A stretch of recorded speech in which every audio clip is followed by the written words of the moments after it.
predstavil bom pa tlevite naslovnico, predstavil bom pa slikanco, ki je nastajala po zgodbi mojega starega očeta in njegovih izkušnjah v prvi vojni. Malo bom predstavil najprej samo genezo ustvarjanja, potem pa bomo prelistali knjigo. V glavnem, s to zgodbo njegova izkušnja iz prve vojne, iz Soške fronte, prej v Galiciji, se pravi današnji Ukrajini. Imel je zgodbo, ki mi jo je pripovedoval, ko sem bil še majhen. Ta zgodba je na nekaj časa pri meni ugasnila, potem pa z to prihajajočo obletnico, stoletnico začetka prve vojne nekako prišla na površje. Zdela se mi je ta pravi moment, da jo na nek način naredim, da jo na nek način ilustriram. In pač vedel sem, preden sem se lotil teh ilustracij, kakšen bo izdelek, ampak nisem vedel, kako do tja prideti. Namreč, na eni strani sem imel, se pravi, dedovo zgodbo, na drugi strani sem imel nek zgodovinski okvir, ki sem se ga mogel nekako držati, ker če ne bi to enkratnost zgodbe na nek način izgubil ali pa zanemaril. In sem se lotil delati najprej na ta način, da sem obiskoval določene, se pravi, muzeje, Muzej novejše zgodovine, Muzej vojaške v Vipavi, potem pa nabral sem se literaturo, srečal sem se z ljudmi, recimo z gospodom Marko Simičem, ki je pisal o utrdbah gor svetega, se pravi o utrdbah nad Kobaridom. Se pravi z ljudmi, ki so imeli vpogled, ki so zbirali material, fotografski ali pa vojaški material povezan s prvo vojno. Skratka, nekako sem se probal čim bolj, glede na to, kar je bilo ravno pred mano omenjeno, da v šoli prve vojne praktično nismo se niti dotaknili, je bil to zame nek nov, bi rekel, nek nov poglavje ali pa nov material. Kot sem rekel, sem se z njim zelo najprej čist, bi rekel, bolj teoretično ukvarjal. Nabral sem tudi ogromno fotografij, skratka, gibal sem se med neko, kot sem že prej omenil, neko, bi rekel, med zgodbo, ki je fiktivna, osebna, intimna, in pa na drugi strani med nekimi zgodovinskimi dejstvi, ali pa bi rekel celo med temi zgodovinskimi dejstvi zato, da bi dal ilustracijam pravzaprav to dokumentarno vrednost, da bi lahko otroci skozi ilustracije sami že prepoznali po uniformi, o položitvi in vsemu temu, da bi locirali časovno in prostorsko, kje se to pravzaprav dogaja. To se mi je zdelo v samem oblikovanju koncepta zelo pomembno, da otroci pridejo, ali pa bralci, bom rekel, v stik z dokumentarnostjo ilustracij na eni strani, na drugi strani pa za to zgodbo mojega starega očeta.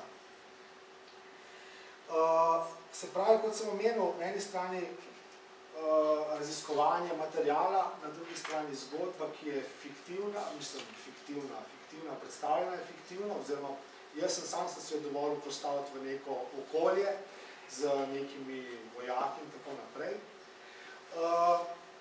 Tukaj noter sta se mi vedno mešala dva koncepta. En je bil striktno znanstven, drugi je bil zelo, bi rekel, poetični, poetski. In kako ta dva komplementarna na nek način koncepta povezati. Namreč ilustracija, nisem se želel pravzaprav opredeljevati niti za nek striktno zgodovinski pogled na to tematiko, ker mi ni bilo v interesu, da bi naredil nek učbenik, didaktični, pedagoški učbenik o zgodovini prve vojne ali pa bojišča na Soški fronti. Hkrati mi pa tudi ni bilo do tega, da bi to zgodbo pravzaprav pretirano naredil lirično, osebno, intimno, zato ker se mi zdi, da bi s tem izgubila svojo univerzalnost. In ravno ta, bi rekel, Arhimedova točka med tema dvema skrajnostima, končno so to skrajnosti dve iste palce, kakor sem rekel, ravno ta točka se mi zdi, ali pa ta konica noža, no, mi je ponudila, bi rekel, to združenje nasproti v ilustraciji, se pravi, da sem se gibal med neko zgodovinsko ustreznostjo, dokumentarnostjo in zgodbo. Potem naprej, ko sem se pač pomikal po teh ilustracijah in jih ilustriral, se me zastavilo tudi vprašanje, v koliki meri pravzaprav predstaviti, jasno, na fotografijah so bile kakšne scene ali pa kakšni motivi izjemno surovi, izjemno morbidni, grozljivi. V koliki meri to morbidnost ali pa to, bi rekel, resnobnost trenutka ali pa vojne upodobiti v samih ilustracijah. Zato, da ne bi, ne vem, da ne bi kakšnih puritancev ali razjezil ali pa kakorkoli odbil, ampak sam sem se odločil zdaj, če sem že izbral temo, ki je na nek način bila tudi zame osebno težka, jaz nisem bil na tej vojni na srečo, ampak bi rekel, z vsem tem materialom, ki sem se soočal s fotografijami in temi zadevami, te stvari pustijo sled. Mislim, nekako ni bilo več do nekih hecov in štosov in zajebanci, ampak se res, samo delo je na nek način pustilo neke sledi na meni. No, v glavnem, in ko sem govoril pač o tem, jaz sem se enostavno zavestno odločil, da stvari v teh ilustracijah, ko bomo kasneje ne bom olepševal, ne bom se jim izogibal v dobro nekih, bi rekel, celofanskih ilustracij, kjer stvari so neproblematične, nekonfliktne. Končno vojna sama po sebi je konflikt, ki se odraža za uporabo težkega orožja, posledice tega so težke, se pravi, rane, smrt in tako naprej. Skratka, vse te dogodke ali pa stanja sem se zavestno odločil, da jih bom enostavno vključil v ilustracije. Zato mogoče, ne vem, to je pač, to je lahko imenujete, to je tudi umetniška svoboda, kakorkoli, pač, glavno. Še nekaj bi no in potem, ko se bližam proti koncu teh ilustracij, se mi nekako na koncu pojavi nek zelo zanimiv, kako bi rekel, zanimiva dilema. Namreč, ki jo probam potem za zadnjo ilustracijo tudi nekako razrešiti ali pa tudi pustiti odprto. Zdaj, to se bo vsak sam razlagal. Namreč, jasno, ded po teh spletu okoliščin, bi rekel, včasih tudi nadnaravnih, preživi. Ampak to preživetje v sredi vojne med sovražnikovimi, se pravi, bojnimi jarki in svojimi bojnimi jarki, pravzaprav včasih ali pa v veliki meri, mislim, ni tisto preživetje, ki si ga mi tukaj v toplih foteljih in copatih zamišljamo. Zato sem na ta način pravzaprav pustil konec odprt. On fizično preživi, zlomljen, pač s določenimi posledicami. Ampak to preživetje je bolj tavanje, bolj, bi rekel, preživetje do naslednje borbe, do naslednje bitke, ne? Bolj, bi rekel, malo morbidno sem izražil, bolj životarjenje. Ampak kljub vsemu lahko rečem, no, da se slikanica v tem smislu zgodba konča veselo, končno tudi mene ne je bilo tukaj, če ne je bila vesela zgodba. Zdaj pa predlagam, da to pogledamo. No, še nekaj se mi zdi, ampak ene stvari pa potem še razložil skozi same ilustracije. Prva ilustracija, se pravi, ko se pravzaprav pri sami ilustraciji sem želel, da ilustracija obdrži, bi rekel, štimung starih fotografij, z minimalno barvami, z toplimi barvami, tukaj se s takimi v sepija, bi rekel, koloritu, ne. Hkrati pa se tukaj že potem soočimo z nekim zgodovinskim okvirjem, ne. Vidimo recimo, ne vem, tukaj po uniformah sodeč bi lahko rekel, da gre za avstro-ogrski, se pravi, tale vojni jarek z vsemi pripadajočimi, ne vem, puškami, temi ščiti pred sabo, škatlami z orodjem in tako naprej, v glavnem gorjačami, mislim, to je srednjeveški način bojevanja, ne se mi zdi. Pravzaprav že orožje samo nehote, nevede, asocira vse grozote, ki se še bodo potem tudi naprej zgodile. No, ampak ne bom nas strašil. V glavnem tukaj potem, prve 4 ilustracije so v bistvu namenjene bolj, bi rekel, dajanju okvirja, ustvarjanju nekega okvirja, kaj pravzaprav vojna je, kaj nam prinaša, kaj nam odnaša ne nazadnje. Se pravi, jasno, ves čas sem bil pozoren, da gre le za prvo vojno, za način bojevanja iz prve vojne, za, ne vem, čelade M16, za tisto italijansko čelado, za Manliherce, za Fišeklje, vse te, zelo sem se potrudil pravzaprav pa raziskal opreme in te zadeve. Od tega Škodinga, recimo, oziroma Hovicerja, se pravi, tele, kaj že, havbice, 305 mm. No in potem, jasno, tukaj imam že prvi tak mini lok, bi rekel, zgodbe, ki se pravzaprav rezultira v nekem razdejanju. Tukaj se mi zdi, da še do četrte, do te ilustracije, še vedno nekako probam zajeti ta okvir, ali pa ta okvir, ali pa, ja, tako, kjer so se pač ti vojaki gibali, zelo nevzpodbudno pravzaprav, ne. In tukaj se potem začne, pravzaprav, ko stopi v samo zgodbo, ko se zgodi mir, ko zadiši po soli od morja, ko naenkrat slišite celo lahko, da žvrgolenje ptičev, končno, tudi živali so verjetno po svoje, ne samo ljudje po svoje nastradali v tej vojni, pa so se umaknili, kakorkoli, ne. Tukaj nastopi nek čas za vzeti predah, oziroma za vdihati.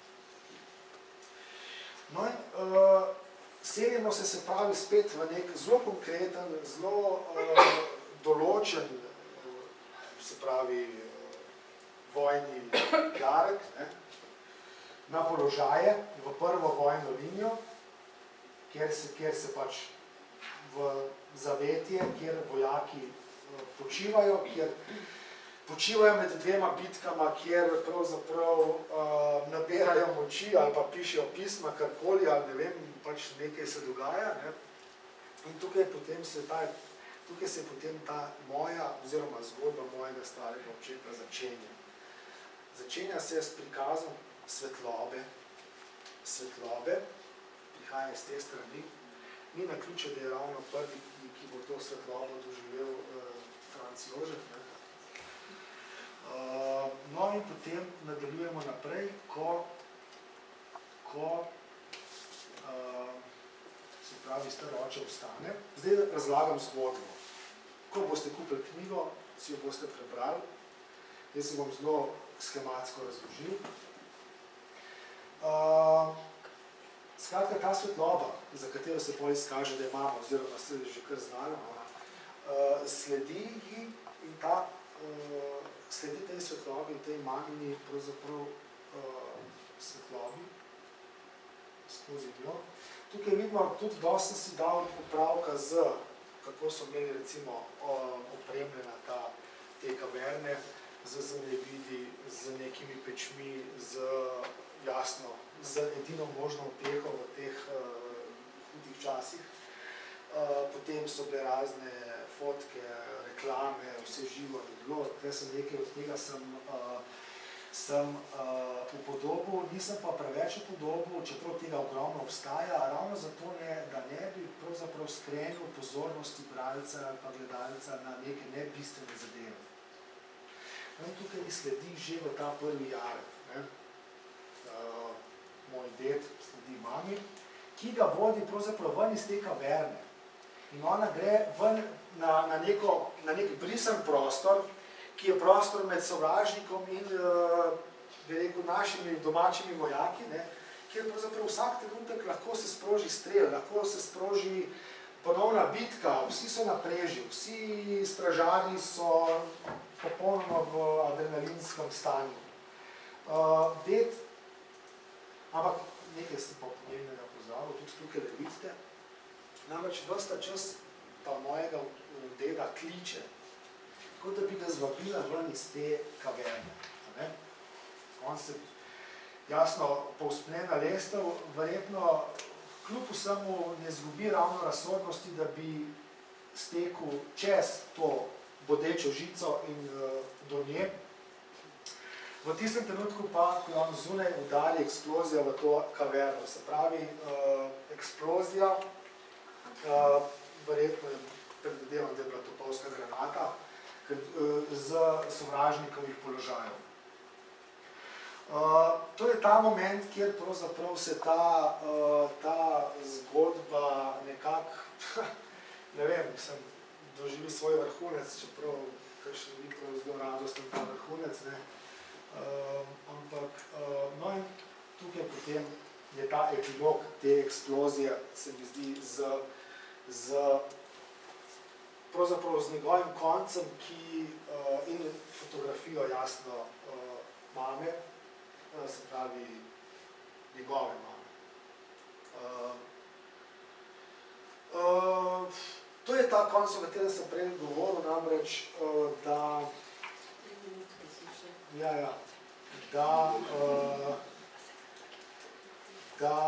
ni pravzaprav nekaj tako optimističen, je takšen, kot si predvidevam, da ga je on, bi rekel, doživljal. Pomembno mi je bilo, pravzaprav, oziroma to zgodbo sem, zanimivost te zgodbe se mi je tudi po eni drugi strani zdela zelo pomembna. Namreč, njegova mama je tik pred to, gotovo sem tudi prebrali potem v besedilu, on je prejel pismo, da je njegova mama v Ljubljani, kjer so živeli v Šiški, umrla. In se pravi, gre za nek privid in se mi zdi zelo pomembno.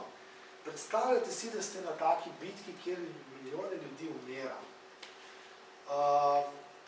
kjer pravzaprav danes si, jutri ni nujno, da si, ali pa si nekje drugje.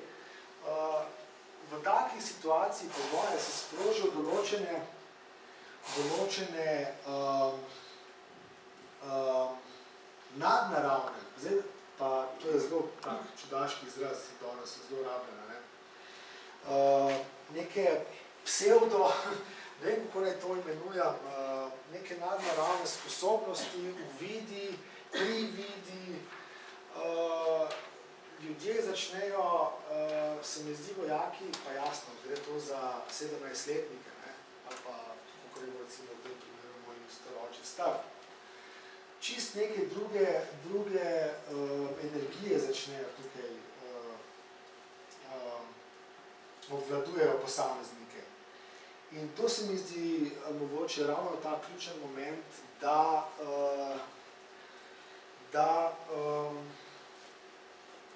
je ta moment, ta psihoza kolektivna pravzaprav, ki je bila značilna za bojišča, kot smo pa videli v prejšnjem, ali pa slišali v prejšnjem, bi rekel, referatu, pa tudi za zaledje, skupaj z materami in otroci, se pravi, da generira neke druge senzorje in se mi zdi ta zgodba prav čudovito ilustrira ravno to.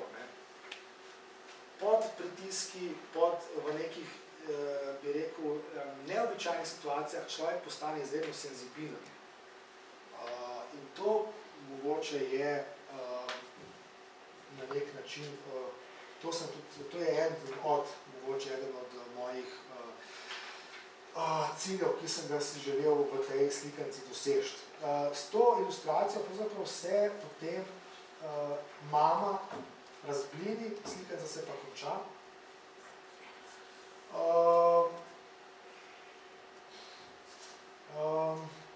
Tako, jaz mislim, da smo nekako, sem vam predstavil to knjigo, zdaj, vendar sem se preveč zamoril. V glavnem, to je pač, no, jaz sem kaj napisal celo, čeprav je zelo nerad govoril o izkušnji vojne, sem se po predmisliku odločil, da vendar je ilustriram eno od njegovih prigod. Jasno, te ljudje, ki so bili tako ranjeni, ne samo fizično, ampak tudi, bi rekel, ne bom rekel, mislim, pač njihova narava je bila tako ranjena, so zelo neradi o tem govorili. Meni se zdi pa izjemno pomembno, da se te zgodbe ne zgubijo, da ostanejo. Končno jaz vidim, da ko zbiram zgodbe, serija bo še 5, bo še serija, se pravi 5 slikanic. In zdaj, ko zbiram te zgodbe, vidim, da mislim, da sem jaz zadnja generacija, ki je imel še to možnost, da sem vse te zgodbe zvedel iz prve roke, kar se mi zdi grozljivo na nek način. In sem čutil dolžnost, ne nazadnje, pa ne samo zaradi svojega starega očeta, tudi širše, da te zgodbe ilustriram.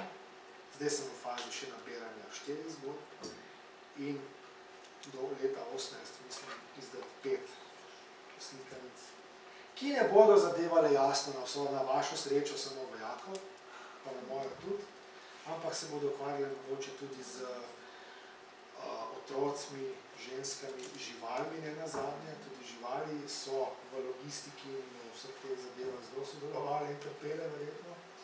Skratka, nekako bi rad iz različnih zornih kotov